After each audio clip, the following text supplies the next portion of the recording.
बहुत दिनों पहले की बात है।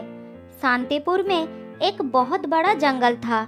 उस जंगल में मीनी नाम का एक माँ बंदरिया अपने दो बच्चों के साथ रहा करती थी। बच्चों में से बड़े का नाम था मिंटू और छोटे का नाम था चिंटू। मीनी अपने बच्चों को बहुत प्यार करती थी और बड़े ही लाड प्यार से उनका पालन पोषण करती थी। वो उन्हें अच्छे अच्छे भोजन भी लाकर दिया करती थी। कुछ महीने पहले ही मिनी के पति की मौत हो गई। तब से वो अपने बच्चों को कभी भी पिता की कमी महसूस नहीं होने दी। देखो मेरे बच्चों, मैं तुम दोनों के लिए केले लाई हूँ।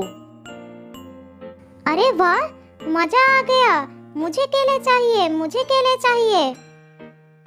नहीं नहीं, मुझे पहले दो माँ, मैं बड़ा हूँ, मैं पहले खाऊंगा। हाँ बाबा हाँ, सबको बराबर दूंगी। शांति से बैठो जरा। मैं ये केले तुम दोनों के लिए ही तो लाई हूँ। पहले तुम दोनों को खिलाऊंगी, उसके बाद जो बचेगा मैं खाऊंगी। मेरे प्यारे बच्चों, आओ मेरे पास आओ। फिर दोनों बच्चों खाना शुरू करते हैं। खाने के बाद मिंटू अपने माँ से कहता है, माँ, इतने मीठे केले तुम कहाँ से लेकर आती हो? मुझे भी तुम्हारे साथ ले चलो ना माँ, मैं भी मीठे केले लाऊंगा। मेरे प्यारे बच्चों, तुम लोग जब बड़े होकर पेड़ पर छलांग लगाने के काबिल हो जाओगे, तब मैं तुम दोनों को सारे ठिकाने दिखा दूंगी। अब तुम दोनों बहुत छोटे हो, घर में ही रहो करो, बाहर बहुत खतरा है। अच्छा माँ, ठीक है, तुम जैसा कहोगे हम वही मानकर चलेंगे माँ। मैं तो बिल्कुल बाहर नहीं जाऊंगा माँ, बाहर बहुत खतरा है। तुम मुझे खाना लेकर दोगे और मैं बैठे बैठे खाऊंगा। लेकिन मेरे बच्चे, मैं तो हमेशा जीवित नहीं रहूंगी। मेरी भी तो उम्र हो रही है। बड़े होने के साथ साथ तुम दोनों को जंगल के सब कुछ सीख लेना होगा, नहीं तो मैं जब नहीं रहूंगी तब मुसीबत में पड़ जाओगे। नहीं माँ, तुम्हें कुछ नहीं होगा।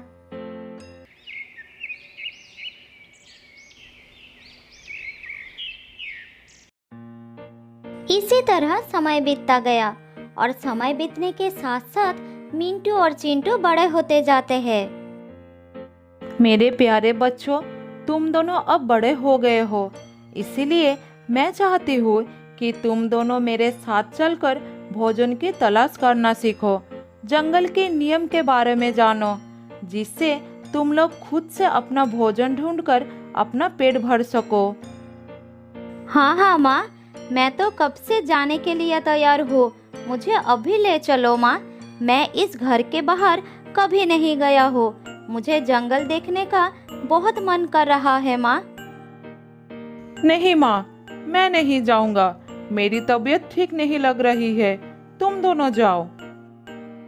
अच्छा अच्छा ठीक है, कोई बात नहीं, मैं तुम्हारे लिए भोजन लाऊंगी। फिर माँ बेटे भोजन लाने के लिए जंगल की तरफ चले जाते हैं और चिंटू घर में बैठकर आराम करने लगते हैं। इसी तरह कुछ और दिन बीत जाता है। चिंटू को इसी तरह बिना हाथ पैर चलाए भोजन मिलने लगा, जिससे वो और भी आलसी हो गया। बाद में जब उसकी माँ उसे जंगल में जाने के लिए कहती थी, तो वो कुछ न कुछ बहाना बना देता था। बेटा चिंटू, क्या आज तुम मेरे साथ चलोगे? ऐसे बैठे रहने से कुछ नहीं होगा। तुम्हें भी तो खाना ढूंढना सीखना होगा। नहीं माँ, मेरे पैरों में बहुत दर्द हो रहा है और फिर जंगल से भोजन लेकर आना, इसमें कौन सी बड़ी बात है? तुम मुझे फालतू में परेशान कर रही हो। अच्छा ठीक है, तुम आराम करो, मैं खाना लेकर आती हूँ। मिनी को ये बात समझ में आ जाती है कि चिंटू की आदत बिगड़ गई है। वो आलसी हो गया है। अगर वो अभी भी नहीं सुधरा तो उसे एक दिन बहुत बुरे वक्त का सामना करना पड़ सकता है। इसी तरह मिनी उसके भविष्य को लेकर चिंतित हो जाती है। लेकिन चिंटू को लगता था कि उसकी माँ उसे अपने साथ ले जाकर बस परेशान करना चाहती है। खाना ढूंढना तो वो सीख ही लेगा, लेकिन अभी नहीं। इसी बीच एक दिन मिनी की मौत हो जाती है। दोनों भाई माँ के पास खड़ा होकर बहुत रोने लगते हैं।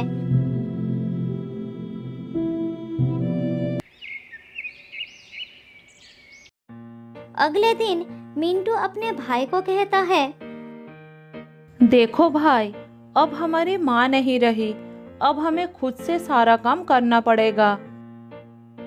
अरे तुम तो मेरे भाई हो ना, तुम्हारे रहते मुझे किस बात की चिंता है। हाँ, तुम्हारी बात बिल्कुल ठीक है, लेकिन हमें अपना जीवन जीने के लिए अपने पैरों पर खड़ा होना बहुत जरूरी है। मैं कब तक तुम्हारा साथ दूंगा। अरे भैया, ज्यादा ज्ञान मत दो। जंगल से मेरे खाने के लिए कुछ भोजन लाते हो तो तुम इसीलिए अपने आप को बड़ा महान समझने लगे हो। मिंटू को अपने भाई की बात सुनकर बहुत दुख होता है, लेकिन वो उसका साथ नहीं छोड़ पाता, उसके साथ ही रहने लगता है। इधर चिंटू अपने भाई के बातों को अनसुना कर उसी पर आश्रित होकर मजे करने लगता है।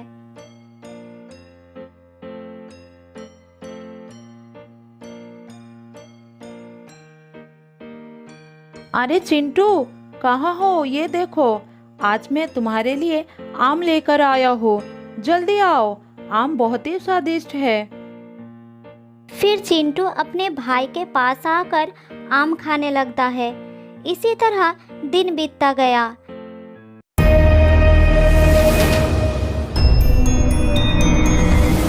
एक दिन उस जंगल में एक बदमाश शेर आता है। जो भी प्राणी उसके सामने आता है उसे वो शिकार कर लेता है। सभी प्राणी डर के मारे अपने अपने घर में छुप जाते हैं। भाई चिंटू, जंगल में एक खतरनाक शेर आ गया है, तुम उससे बचकर रहना। जब तक मैं खाना लेकर नहीं आ जाता तब तक तुम सावधान रहना। ठीक है, तुम मेरी चिंता मत करो। मिंटू पेड़ से उतरकर भोजन के तलाश में निकल जाता है। तभी वो शेर उसका पीछा करता है। मिंटू शेर को देखकर दौड़ने लगता है। फिर किसी तरह एक पेड़ पर चढ़ जाता है और अपना प्राण बचा लेता है। लेकिन वो शेर उस पेड़ के नीचे बैठकर मिंटू के उतरने का इंतजार करने लगता है। ये शेर तो मेरे पीछे ही पड़ गया, अब मैं अपने घर कैसे जाऊंगा? इसी तरह रात हो जाती है, लेकिन शेर वहां से नहीं हटता, जिस कारण मिंटू अपने घर नहीं जा पाता। उधर चिंटू अपने भाई के घर ना लौटने के कारण भूखा ही रह जाता है, लेकिन वो भोजन के लिए कोई भी कोशिश नहीं करता। पता नहीं मेरे भाई को क्या हो गया। कहीं ऐसा तो नहीं वो जानबूझकर आज वापस नहीं आया? मैं सुबह से भूखा हूँ, अब मैं क्या करूँ? बहुत भूख लगी है।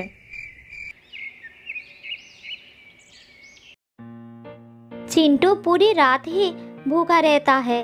अगली सुबह मिंटू घर वापस आता है और अपने भाई को खाना देता है। भैया, तुम्हारी वजह से मुझे पूरी रात भूखा ही रहना पड़ा। तुम तो भूखे रहे, मेरी तो जान ही खतरे में थी। अच्छा, ऐसा क्या हुआ तुम्हारे साथ? मिंटू अपने भाई को सारी बात बताता है। फिर उसे कहता है, इसीलिए तो कहता हूँ तुम खुद से कुछ काम कर लिया करो, जिससे जरूरत पड़ने पर बुरे समय का सामना कर सको। अच्छा, ठीक है ठीक है। इसी तरह समय बीतने लगता है। कुछ दिनों में बारिश का मौसम भी आ जाता है और तेजी से बारिश शुरू हो जाती है।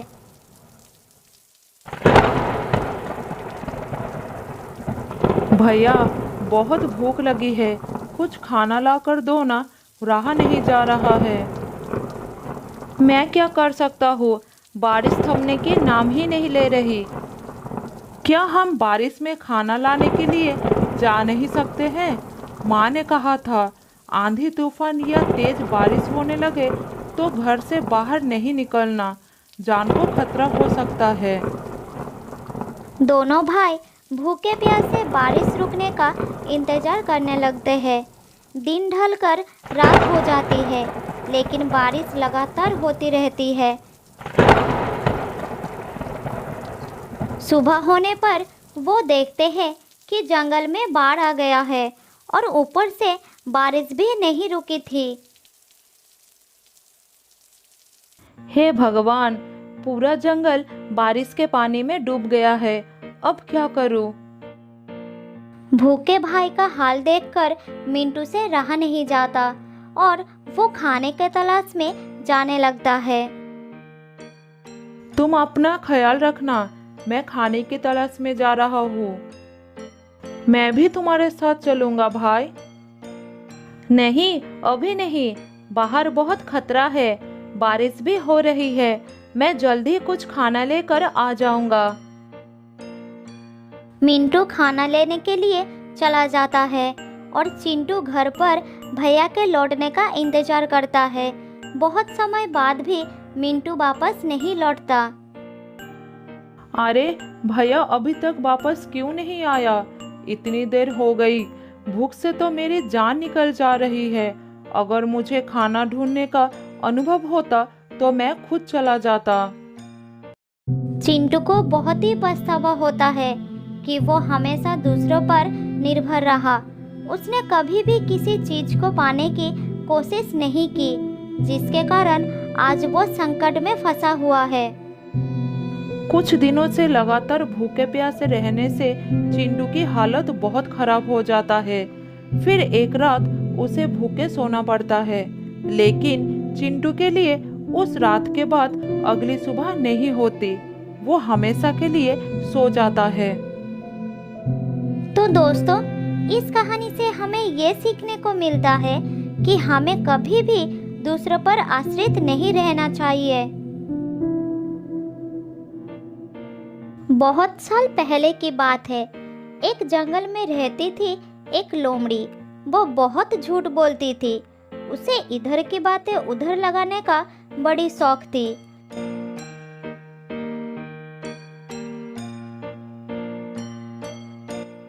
एक दिन लोमड़ी घूमते घूमते एक हिरनी के घर के सामने आ गई। तब हिरनी अपने बेटे से बात कर रही थी। लोमड़ी एक पेड़ के पीछे छुपकर दोनों की बातें सुनने लगी। बेटा, तुम उस पहाड़ी पर मत जाया करो। मैंने कितनी बार तुमसे मना किया है। तुम्हें पता नहीं कि वहाँ पर एक खतरनाक लोमड़ी रहती है। एक दिन उसके नज़र तुम पर पड़ गई तो वो तुमको जिंदा नहीं छोड़ेगी। माँ, अगर ऐसा है तो आज मैं अपने पापा को वहाँ पर ले जाऊंगा। वो उसको मार देंगे और मैं रोजाना वहाँ पर जा सकूंगा। बेटा, वो लोमड़ी बहुत ही खतरनाक है। तुम्हारे पापा का उससे सामना हो चुका है। उसने उन्हें भी खूब मारा था। फिर तेरे पापा ने उसे माफी मांगे थे, तब जाकर उसने उसकी जान बख्श दी थी। क्या वो इतनी खतरनाक है? तो ठीक है माँ, मैं आज के बाद कभी पहाड़ी पर नहीं जाऊंगा। अपने बच्चे की बात सुनकर हिरनी खुश हो गई। इधर पेड़ के पीछे से लोमड़ी ने सारी बातें सुन ली। उसने सोचा कि ये बात सबको पता चलना चाहिए। फिर वो वहां से चली गई।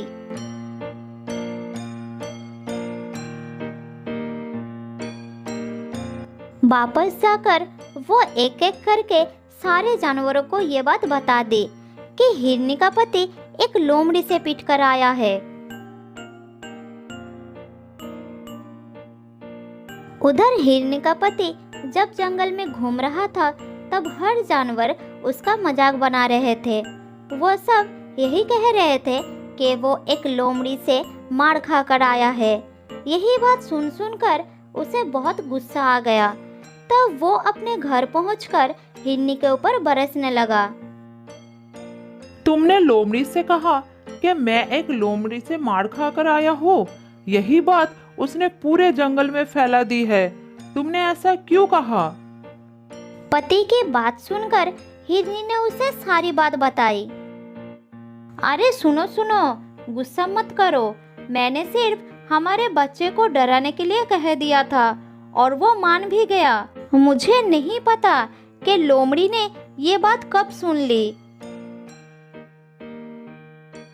ये सुनकर हिरनी का पति लोमड़ी के पास गया और उससे बोला,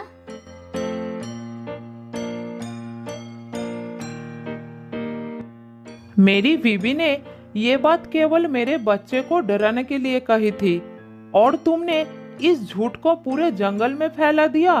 तुमने ऐसा क्यों किया? अब जाओ और जाकर सबको सच्चाई बताओ कि मैं किसी लोमड़ी से मार खाकर नहीं आया हूँ। उसका गुस्सा देखकर लोमड़ी डर गई।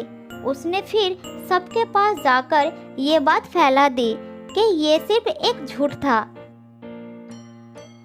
फिर वो थका हारा हिरनी के पति के पास पहुंची।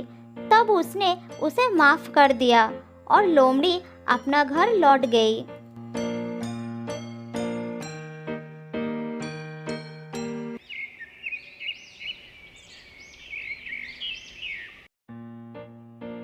ऐसा ही कुछ दिन लोमड़ी चुपचाप रही, लेकिन अभी भी उसका ये आदत छूटी नहीं थी। फिर से वो जंगल में घूमने लगी।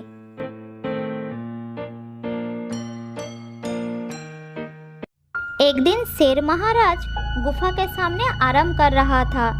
तभी उसके पास दूसरे जंगल का एक शेर राजा आया। दोनों शेर को एक साथ देखकर लोमड़ी उसकी बात छिपकर सुनने लगी। अरे तुम मेरे जंगल में कैसे?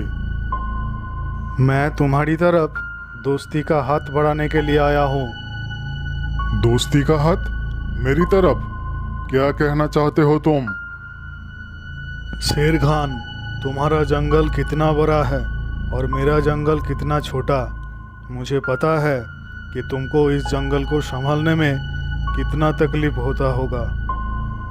ऐसा कुछ नहीं है, मैं मेरे जंगल को अच्छे से संभाल रहा हूँ। किसी को मुझसे कोई तकलीफ नहीं है। शेर खान, मैं तो तुम्हारी भले के लिए ही कह रहा था। तुम मेरे और अपने जंगल को एक कर लो, फिर हम दोनों मिलकर इस जंगल में राज करेंगे। ये बात कहकर वो मन ही मन सोचने लगा। बस एक बार ये हाँ कर दे, फिर इसके जानवरों के साथ मिलकर इसी को मरवा दूंगा। तब दोनों जंगल पर मेरा ही राज होगा। मुझे ये मंजूर नहीं है, तुम जा सकते हो। तुम बूढ़े हो चुके हो शेर खान। अगर कोई मुसीबत आ गई तो तुम कैसे इस जंगल को बचाओगे? ये सुनकर शेर खान को गुस्सा आ गया। लगता है तुझे दिखाना ही पड़ेगा कि मुझ में दम है कि नहीं। नहीं नहीं, रुक जाओ। अभी तो मैं जा रहा हूँ, लेकिन कुछ ही दिनों बाद मेरा भाई जंगल आ रहा है। वो तुमसे बहुत ज़्यादा शक्तिशाली है। अगली बार मैं उसी के साथ आऊँगा। लगता है तुमको अपनी जान प्यारी नहीं है। हा हा हा, मुझे मार भी दोगे तब भी वो यहाँ जरूर आएगा और तुम्हारे जंगल को साफ कर देगा। ये सुनकर शेर खान जोर जोर से हंसने लगा। क्या बोला तुम? तुम्हारा भाई आएगा? तो सुनो, मेरा भी एक भाई है जो पास के जंगल में राज करता है। मुझसे ज़्यादा जवान और ताकतवर है वो। मैं उसी को बुला लेता हूँ। लेकिन अगर वो इस जंगल में आएगा तो उसको भी शिकार की जरूरत पड़ेगी। तो क्या हुआ? तुम्हारा भाई आएगा, वो भी बिना वजह मेरे जंगल के जानवरों को मारेगा। इससे अच्छा मैं अपनी भाई को ही बुला लेता हूँ। वो रोजाना 3 जानवर को शिकार करता है। यहाँ भी ऐसा करेगा। अब मैं तुमको मार देता हूँ। जब तक तुम्हारा भाई आएगा उससे पहले मेरा भाई यहाँ आ चुका होगा। अरे नहीं शेर खान, मैं तो बस ऐसे ही तुमको डराने के लिए कह रहा था। मेरा कोई भाई नहीं है, मैं जा रहा हूँ। ये कहकर वो वहां से भाग गया। इधर लोमड़ी सोचने लगी, अरे बाप रे, रोजाना 3 जानवर, ये बात तो सबको बताना पड़ेगा।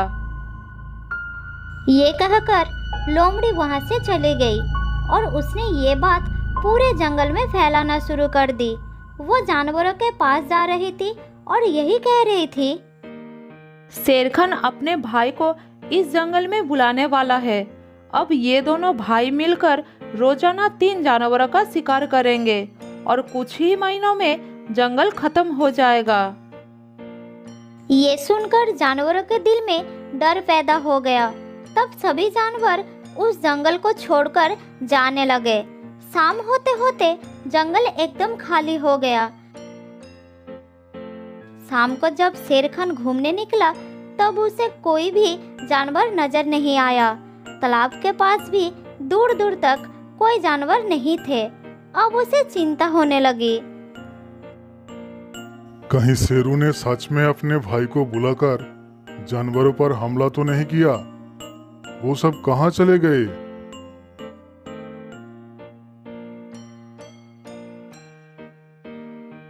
थोड़ी दूर जाने के बाद शेरखान को बहुत सारा पैरों के निशान नजर आया जो जंगल के बाहर के तरफ जा रहा था। फिर वो उसी रास्ते से भागना शुरू कर दिया।